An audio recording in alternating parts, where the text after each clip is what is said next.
Hola baba. Ngiyaphileka baba. Ngisihamba kanjani? Ngiyaphileka. Hey. Luthini Ma uvalo nge-weekend? ayizi Sundowns man. Hey, ngedlala abanye abafana bakweminye imizi.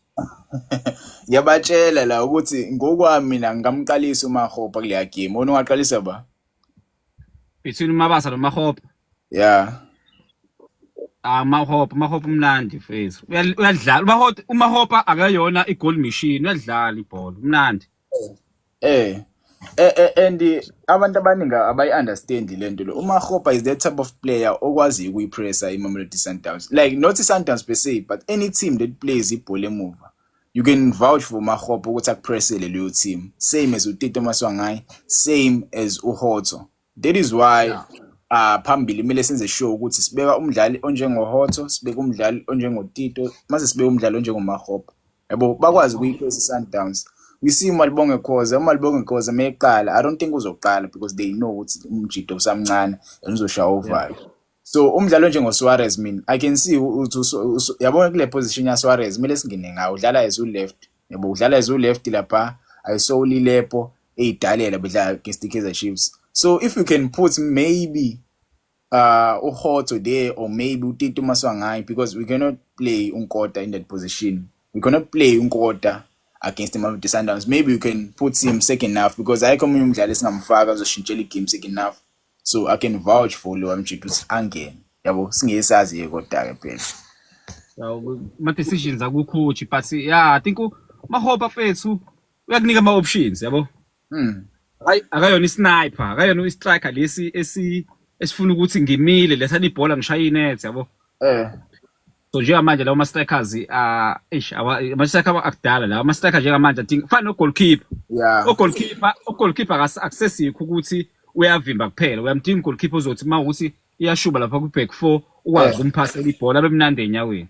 Aphume nasepalini ugoalkeeper adlala ibhola. Yabo. Yeah, abe u-5. Same as uButhelezi in China. Yabo yonke into differentiate ebahlukanisayo le. Yonke into ebahlukanisayo uthi abakwazi ukudlala kahle ibhola enyawo. Akwazi ukudlala uButhelezi.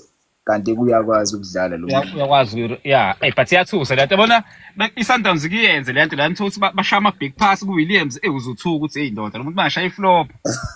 Kanti uWilliams kunawo ama-flop Williams.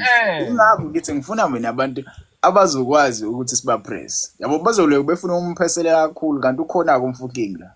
Umfuking uzovela ngene nje. Yabo as number 9, as number 10. Ngamdlalisa as number 10. Ngamdlalisa ziwing because sebemakile. I'm sure. Yeah.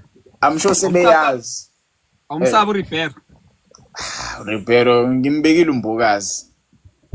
Yabo ngingambakisa mina ngombukazi. Yabona ku umbukazi uyena mdlali mina ngokwami. Yabo ongamaka lo mjite lo.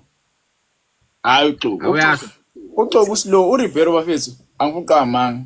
I didn't see ibhola kuyena last season. Yabo I didn't see him as a threat. But kule season indlela adlala ngakhona angazi yini labamdlise yona. Base nje indlela adlala ngakhona ngeke mfethu. Hayi.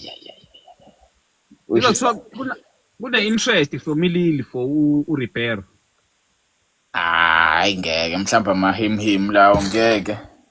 Angiboni ukuthi usengaya phesheya uRibeiro mhlawumbe bamlanda le Brazil but I don't think akhona ama team mhlawumbe angamlanda la eSouth Africa. Maybe he can go to lower leagues Europe but I don't think there are big leagues there abangamsayina khona. Yabo I'm not saying akwazi ukudlala. Yes uyakwazi ukudlala but looking at his physique and all that yabo akanayo leyo nto leyo. Yabo singavoucher ngayo ukuthi mhlawumbe anikeza ama team. But yes ama-comments ungazima ama-comments la naye yokuqala mfethu ithi why uJose engashintshi formation sidlale 4-4-2. So lo mjito ubuza ukuthi why singakwazi ukudlalisa uMahopa noMabasa at the same time. Then lo munye uthi leka Mahopa isebenzi bafethu nobona kudala. So ama-comments awuthu la ngifuna ukuthi as much as sikhuluma but now so accommodate yabo.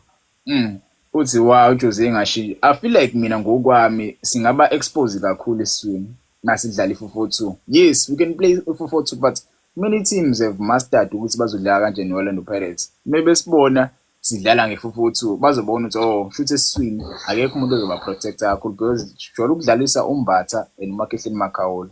mase kuba umdlali ozoba number 10 ozokwazi ukudropha asize mase ehamba nebhola ephambili yabo unikeza ama forwards. So I don't think i-4-4-2 ingasiza ngempela because uMazibethi mesodlala nayo inabadlali aba-creative abathathu esiswini okuJaden Adams mase kuba lo mfethu lo uMakwena mase kuba uAllen. Labo badlali bathathu ba-creative. uAllen Ndeke akakwazi ukumaka but uyakwazi ukubamba ibhola ashaya amaphasi a-right yabo bayakwazi ukusixena esiswini.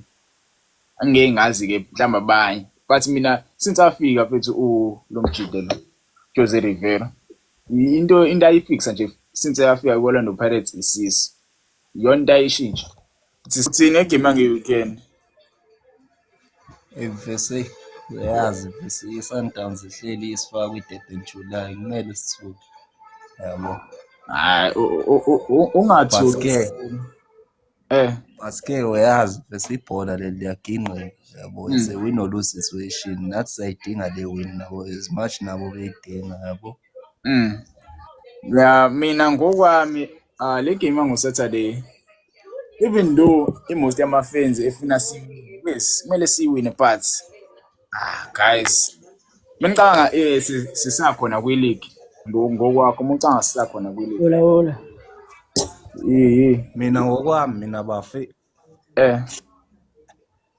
sekusele kuthina mfethu angifuni ukuthi sisakhona kwi-league yabo. Sekuwukuyinika i-hope nje engekho mfethu because sina kahle kahle sidrop ama-point emagemini engabe siyawawina lawa abalulekile yabo.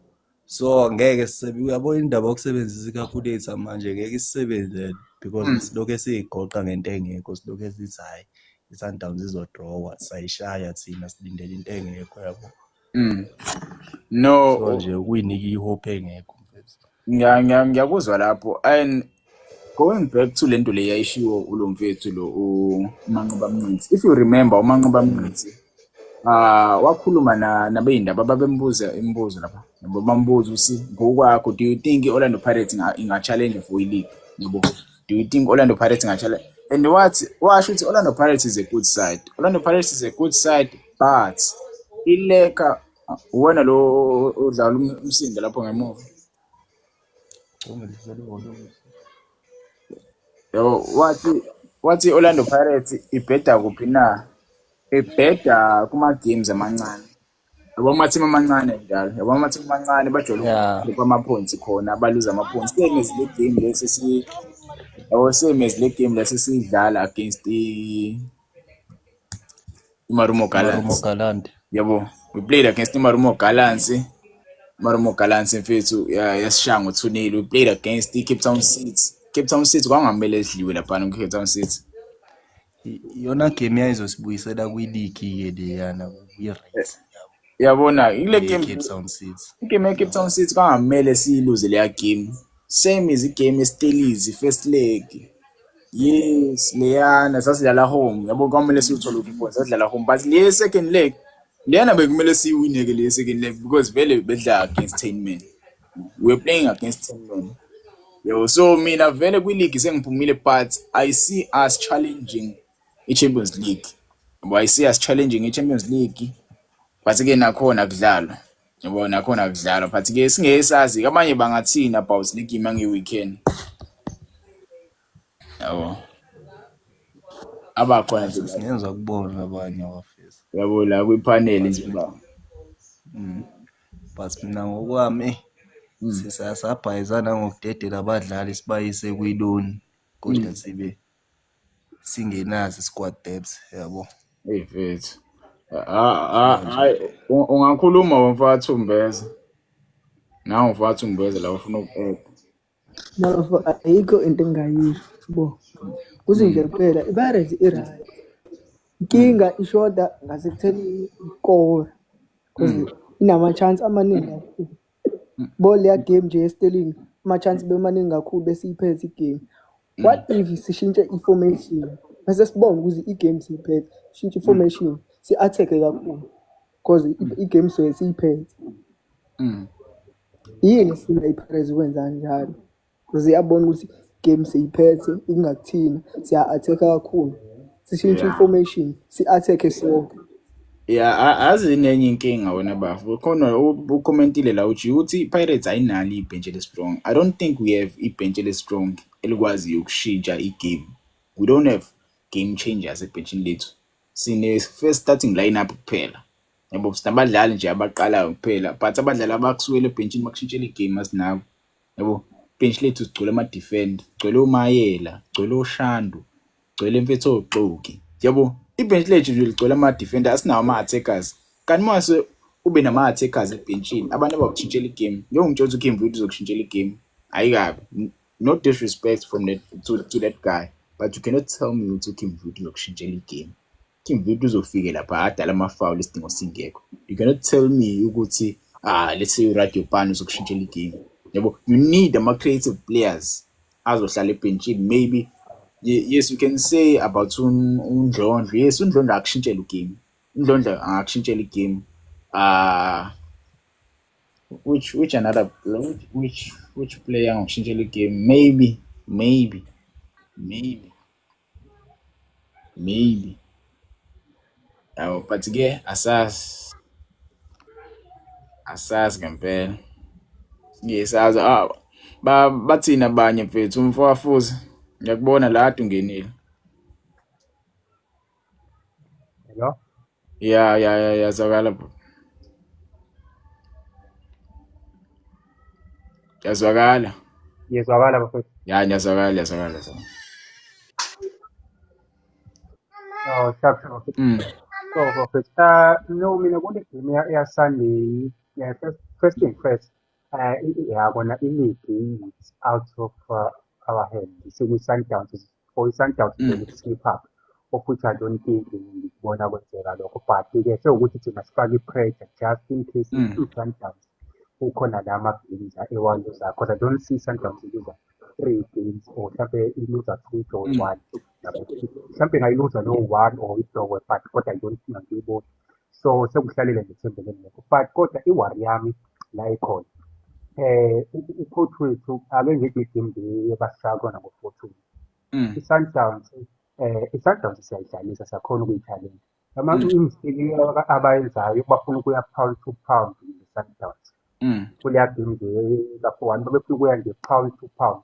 Kanti i-Sundowns ifika kanye iphambili. Thina sifika kawo mhlampe bayisifika kawo-4 or 5 ngesikole. Yeah. So uma wabuka ifinali lesi abashaya kuyona, sasibadlalisa. Ngiyabona ukuthi Sunday uma bengeza nale mentality sizodlala nje badlalise bengancane. Bangaqali nje bethi ukuthi asifuna ukuya all out pound to pound siyabangena because wona bafika kanye. They only need one sebeqedile.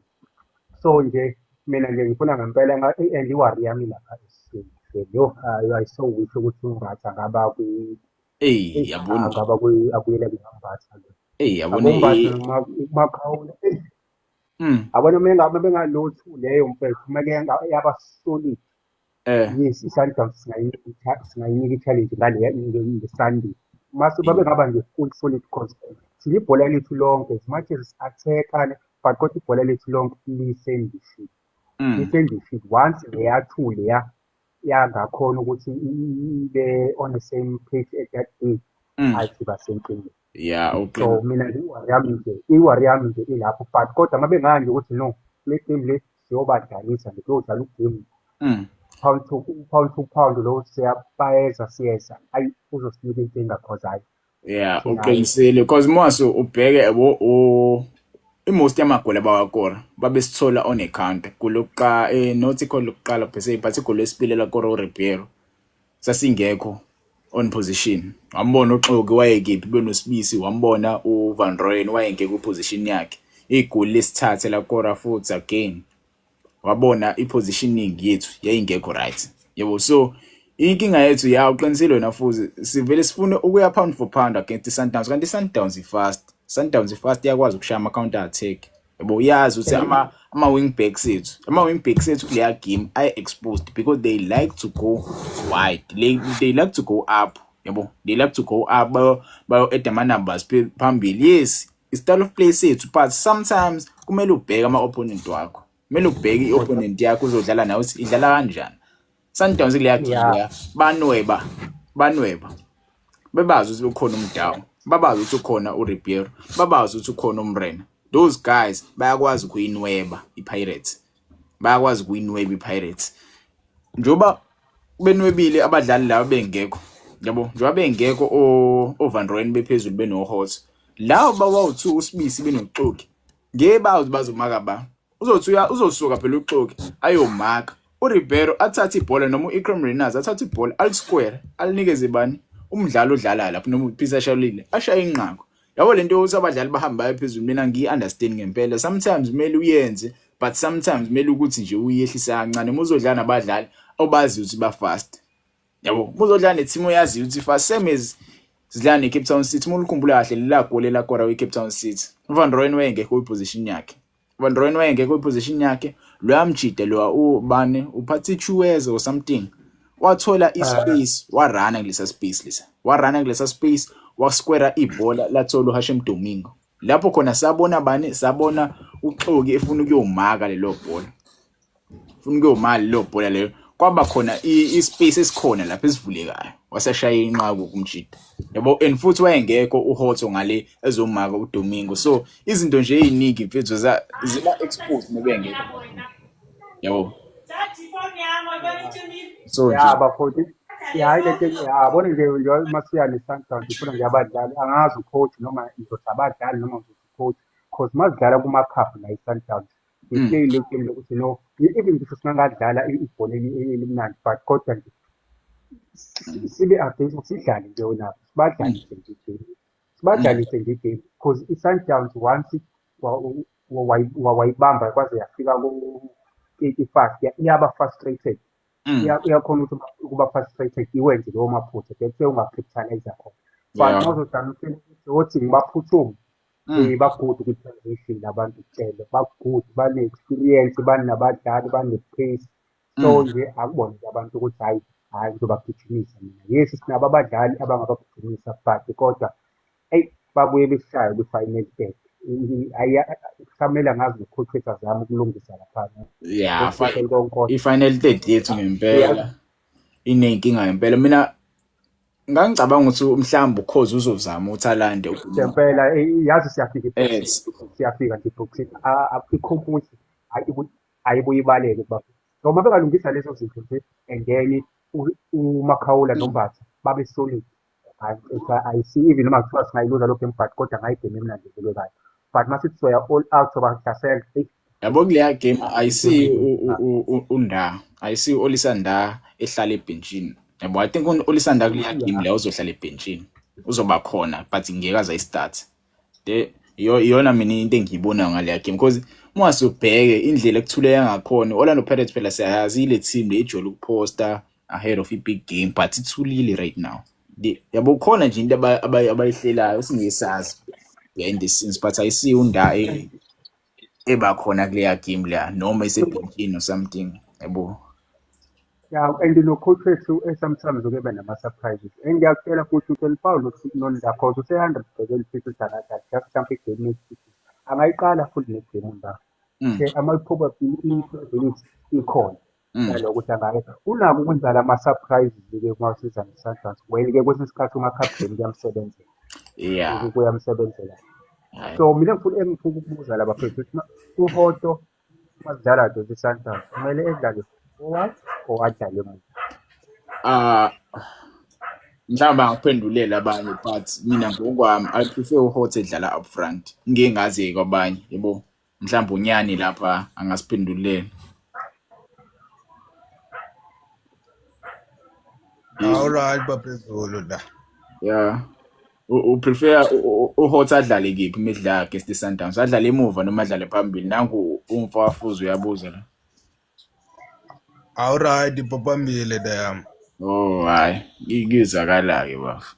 Yeah mfethu for me uHotho I prefer uHotho adlale phambili. Bese ngayikhuluma le ndaba la ukube mhlawumbe ungene early ku live noma mhlawumbe ubonile. I prefer uHotho adlale phambili because uma adlala against iSundowns badlala ibhola emuva laba. They know how to play ibhola emuva. Yabo bano Ronwen Williams uyakwazi ukudlala ibhola emuva.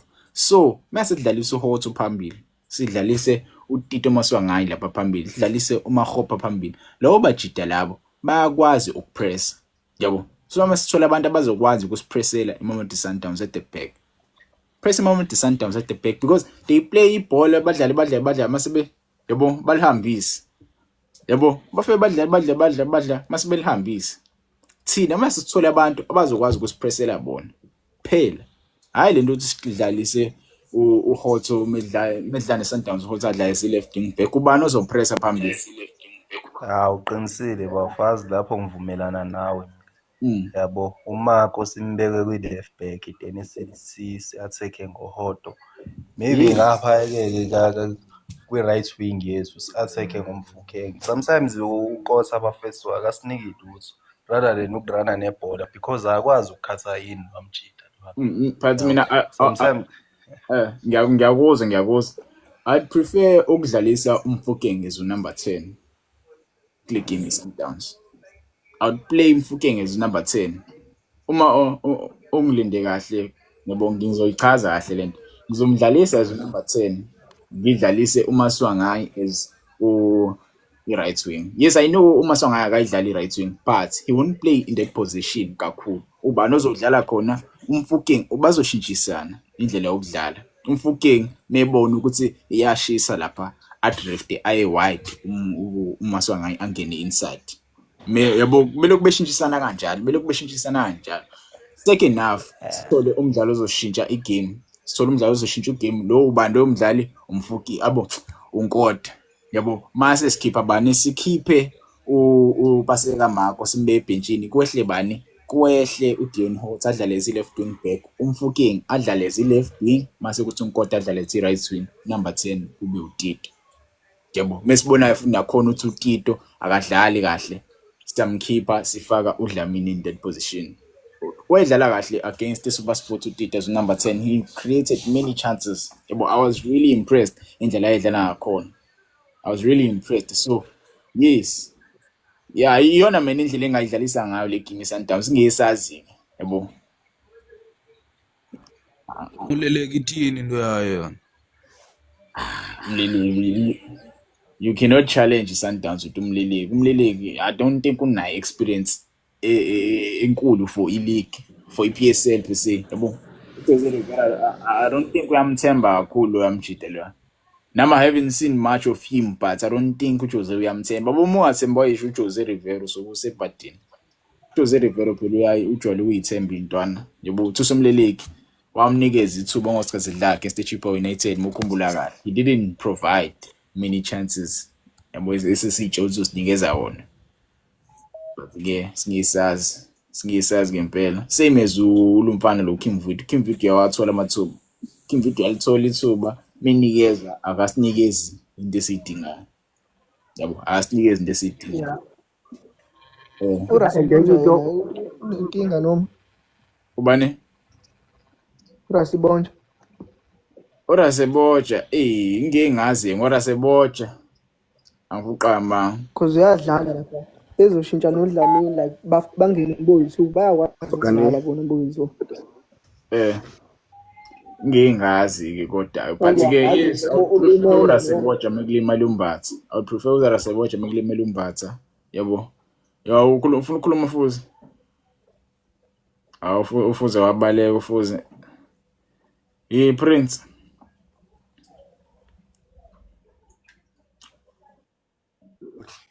Yaphileka. Ngiyaphila nathi mabhakane. Nginilalele nje mabhakane. Likhe liba. Ngizoveza kumele la ngibona khona. Ufuze before ubaleke bengithi ade ufuna ukukhuluma. Yeah, no bengifuna ukukhuluma indaba kaRashibota.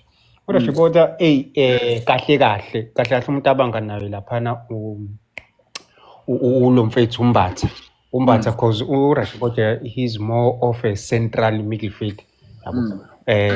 Ubanganayo laphana I don't know whether ke noma mhlambe ke ucoach khona lento angayiboni but akhona ama game la abakhona ne positive impact mengeni. But kodwa ukuthi usungam throw at the deep end ku game ifana nale kunganzima yabona kunganzima. Uqinisile impela yes. Nami umfake nje gradually kulama games la manje. And another thing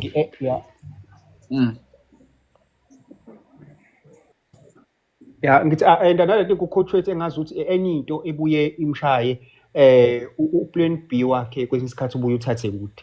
Ngeke nje ngiye kude kule game nje sigxowe neStellenbosch. Kuleya game leya noma umzekelo sase singekho isidingo sokuthi kwisecond half because vele sase sifuna iwin ukuthi abuye ngomusele nolokhozi.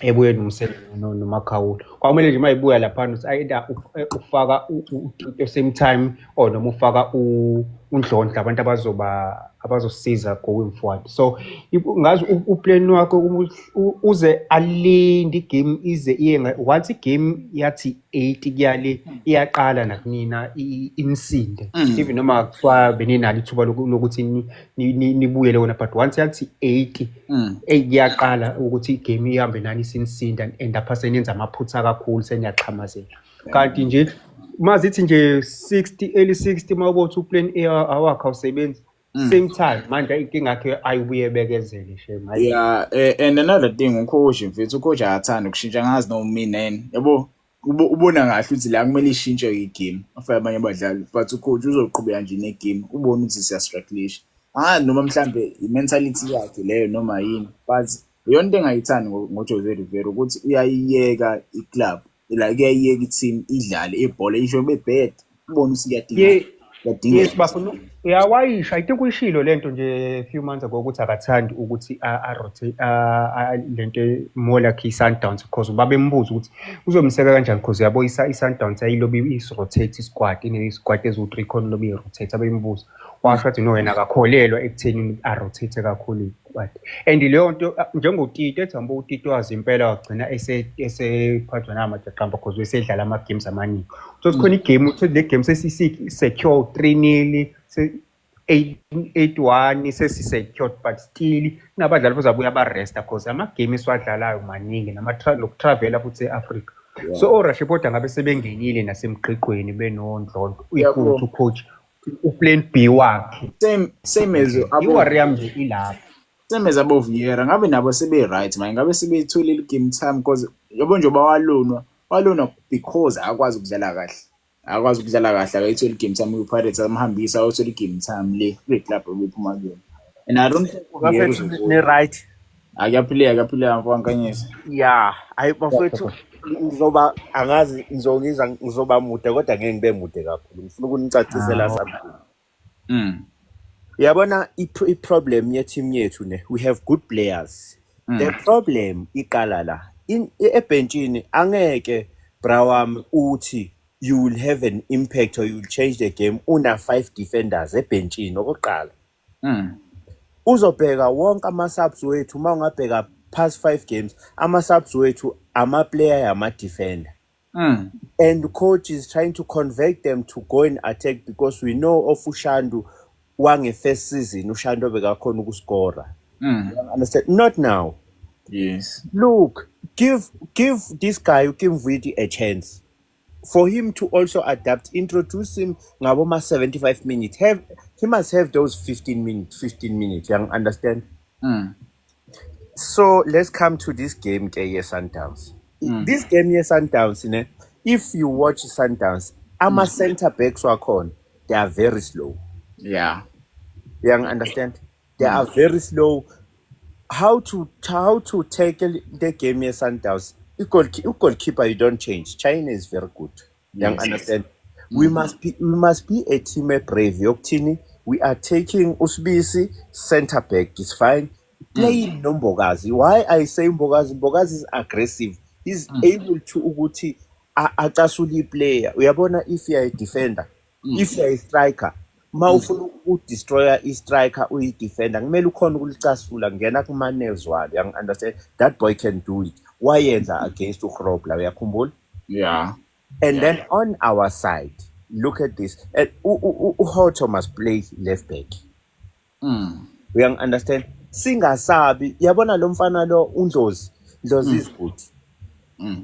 He's good because why I'm saying he's good, akakhahleli ibhola uNdlozi, akalichase. You don't need ama players asabayo. Yabona uNdlozi can do it to go right back fast. And then our center back. I have some our midfielder ne. Mina something ngomsele. Msele is good. ungizwe ne. Msele is good but unama-fouls amaningi. You understand? He's good because ngimthanda ngani ukhona defensive ukhona siya phambili. What I like ngombatha, umbatha makabamba ibhola, he can give us something going forward but masiye emuva siyashoda ngombatha. Yeah. But uphera kahle noMakhawula because Makhawula can cover him. Unama mistake amaningi umbatha. Uyabona? So I can risk Msele. Nisasekhona bafethu. Sekhona ba. I can risk Msele noMakhawula. Bahlale lapho. You understand? And then nayi issue la wangazi ucoach mfethu uzoyithola nini lento. Udlamini is not a starter. Or nginamanga. Yeah, Most impact Is not a player. starter. Start Maswangani. And then Udlamini is a game changer, my guy. Udlamini is a game changer. You start with Maswangani, fine. And then uyabadlalisa, uyabona uNkotha noMfukeni. Definitely you have to put them. You understand? And yabona, to be honest, iPirates ayina striker nesisodwa. Mabasa uyinto yakhe, uMakgopa uyinto yakhe, Radiopane uyinto yakhe. But on this game, looking at the performance, I was disappointed to coach why angadlalisanga uMakgopa kule game ephelile because he played well against SuperSport. Yes. Uyabo? So I would start Makgopa. Yeah. And team yethu, they must have a target to the first 20 minutes put pressure on Santa. Uyazi ibhola mfethu mawudlala fanele udlale ngegaba. You understand? You know the team odlala nayo ukuthi they are very good on attacking, they are dangerous on count. So lidlale ngegaba first 20 minutes kusashisa, go to them. Uyangizwa? Yonke abayenza kuthini? Last game yonke abayenza kuthini? Uyayibona lento ngisho first 20 minutes go to them. Bayenzisa ama-foul, get those corner kicks. We understand big nje abakufeel. And then the time mase beqala ukufila, it's whereby you start wena and then you are reading them manje ukuthi okay laba week. From 20 minutes to maybe to 35 minutes. Uyabona ngo-35 minutes ama-players amaningi if wadlala ibhola nisuke senicabanga team talk half time. And that way attack them and score. No, ngiyakuzwa ke like ngiyakuzwa uyayichaza le ndaba le. Yabo some points are really valid ngiyakuzwa kona but kwamanye ngizozama mhlambe ngikuphikise kancane with understanding ngikunikeze explanation yabo. Yeah. First kuleya lo mjida lo uGoodman Mosele. You cannot play Goodman Mosele kule game. Yes, I know Goodman Mosele uyadlala, I know that, but Goodman Mosele, come on. No, yazi uGoodman Mosele ngimthandelani. Yabona umkwana mawuzobheka umkwana weSundowns is very aggressive. So he needs someone. Angisho uGoodman Mosele ukuthi simdlale but bengithi he can be good because he can go pound to pound, you know. Nomkwena ngokuba aggressive nangokuhlaba umkwena uyahlaba. So thina sinokumfakela umbatha is very soft. Yeah, aqinisile. That's why ubona iSundowns midfielder is dominator. But ke mukhumbula kahle kuleya game wayengekho umbatha, angazi noma nginamanga yena wayengekho umbatha wakhona uDlamini, umbatha wayelimele kuleya game. Mukhumbula kahle sadlala against iSundowns Nedbank Cup final wayekhona umbatha wayenikeza inkinga iSundowns. Dlala le MTN net, dlala MTN net final le eThekwini wayekhona umbatha wayenikeza inkinga mawuthi Sundowns. So umbatha is the type of player osidlalela kahle kunoMakhehleni Makhawula, iyona njini esebenzelayo kuOrlando Pirates. Hleze ngikhuluma lento le. Injini yasebenzele uma uMosele unokushaya ama-back pass isidingo singekho. Ama-back pass isidingo singekho but thina sidinga amabhola phambili. Same as lo mfana lo uDeon Holt. I like uDeon Holt as a left wing back. I like uDeon Holt as a left wing back, but in this type of game we don't need him ukuthi adlale as a left back. Ukhona uMarco uzodlala as a left back. Let's push uDeon Holt aye phambili. Ayopress iSundowns. Wadusho ama-defenders Mamelodi Sundowns are slow. So muzofaka abadlali abazopressa njengoDeon Holt. uDeon Holt unespeed. speed uzokwazi ukupress ama defenders eSundowns. Malibonga Khoza, Suarez, Grant Kekana, basilula wawudlala labo. Yabo uyibukele uma uthi Sundowns, lawo badlali labo abayinikezi yabo iSundowns kumele iyothenga ama defender. Yabo njengoba belithengile ke defender elisha le elisiwa eCape Town City. Yabo bayabona kunenkinga lapha emuva. uSuarez umdlali lo ongenza ama mistake amaningi. Wayibuka igame eKaizer Chiefs versus Mamelodi Sundowns. Usolilapho yabo eyidalela ngoSuarez lela defender. That's the thing engishoyo bafo. Uyabona asina striker. If besine striker, you need someone ozohlala kuSuarez. Mangabe kutholakala ibhola. Uyabona mawuthola ibhola, iba aggressive. Yazi uMabasa is very soft. Kanti he has the body. Uyabona, we need someone, yambona uShalulile makaphethe ibhola. UShalulile uyakhona ukubeka ibhola enyaweni anipushe ngomzimba. We don't have striker esenza njalo. Yeah, but yeah, mina I would trust Makgopa in that game because now Definitely. Definitely. I'm worried nje because indaba yakaSaleng nami I've heard some rumors angithi I'm working with some of the legends where I'm working. So indaba yakaSaleng I'm worried my guy. Let's just give up because the issue yakhona manje is being handed to FIFA uyabona. I don't want to share the information nabantu but we should just let the guy go. Yeah, I think iyona solution leyo. No, and yes, it's not even about money issue yakhona. No. It's not even about money issue yakhona nje, just the guy is being big. He's being big, but uyazi mina mfethu I've seen players who can do better with Pirates, and if we can get those players, yambona lo mfana Jaden Rhodes. Yambona lo mfana lo we SuperSport, the guy who scored against us with SuperSport. Moralo. Yeah, I saw. Yeah. You see that boy with Baroka when we were playing against Baroka. I think he was wearing just number 12. Yes. All on the Pirates uzomsayina lo mfana lo. No, bayenza kancane. No, it's already like I heard it's a conclude short nje ukuthi yabo. So uyayibona into kanjalo, and then Moloisane, yambona Moloisane lo Stellenbosch. Yes. Why not? But the problem yabona ukuthi I feel like it's the last season for our coach. Angazi noma ngiyiwani ngibona kanjani. Yeah. Qiniso, which means ikhona into deep behind the management. No, there's nothing deep. Ucoach wethu, he once did an interview bambuza ukuthi what yena 3 years in a team is enough. You understand? Remember the guy akakaze aye kwifamily yakhe for since afika la eSouth Africa. Uyayibona lo nto na?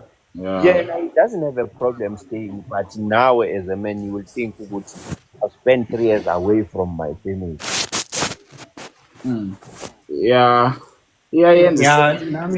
Nami ngiyavumelana nobaba ukuthi ucoach wethu even akuthiwe angawini iCAF, I don't see ebuya next season. Not ukuthi mhlawumbe i-contract vele u-offerishiwe yona, I've know that u-offerishiwe yona, but uthe usafuna ukufocusa ukuthi aqede season neteam. I don't think ukuthi ngempela uzobuya next season. Not ukuthi mhlawumbe i-management ayifuna ukumsayinisa. Going back kule yabadlali, kunabadlali ngempela u-agent abadlali like abangakhona ukuthi ba-replace uSaleng lapha. Kunomfethu lo lapho odlala kumaZulu ogqoka ukuthi u19 Muremi mangaphosisi. That guy is good going forward. So baningi abadlali. I think i-management angazi why yacabanga kanjani dedela oTladisa, dedela Vieira, but yathembela kwi-development because now sesiyastrugglisha because anytime soon senzobona lo mfana wako Mkwena lo iwinga lelidlala ku-DDC. Anytime soon senzolibona khona lapha because ama-winga awasekho. Uqinisile ngise leyo ndaba leyo ukuthi umfana uNeo bazompromote anytime soon and the coach impressed. Yabo, we don't have wingers right now, so yena uzophuma soon. Yabo, uzokhuphuka soon umjidi. And another player khona oseka-mention la kuma comments, another player uRowan Human from AmaZulu. yo that player Ron Human lo mshito lwana ngasinikeza something yabo nangu Queen T la ufuna ukuphawula Queen T sorry Molweni, ngiyaphila molweni. Hayi yeah ndiyaphila. Kanti before ndicommente ndiyafuna bayazi bonke abantu abakule panel into yobana I'm the one who requested kuvule le panel but ndikhona ndizawuthetha ngoku. So ninetyala nonke. Siyaxolisa, siyabonga. Sorry. Siyaxolisa, man. Okay. Bekungoko ke besisathi ndiyabona ngoku sekuthethwe deep. Sekuthethwe deep kuba ke mna bendizawukhomenta ngoko bekubuzwa malunga negame ye-Sundowns. Ne? Bendiza kuthi ke mna ke kona abantu bakholelwa into yobana iliga ayikemki.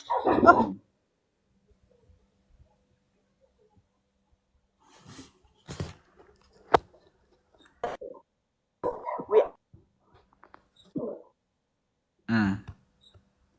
facing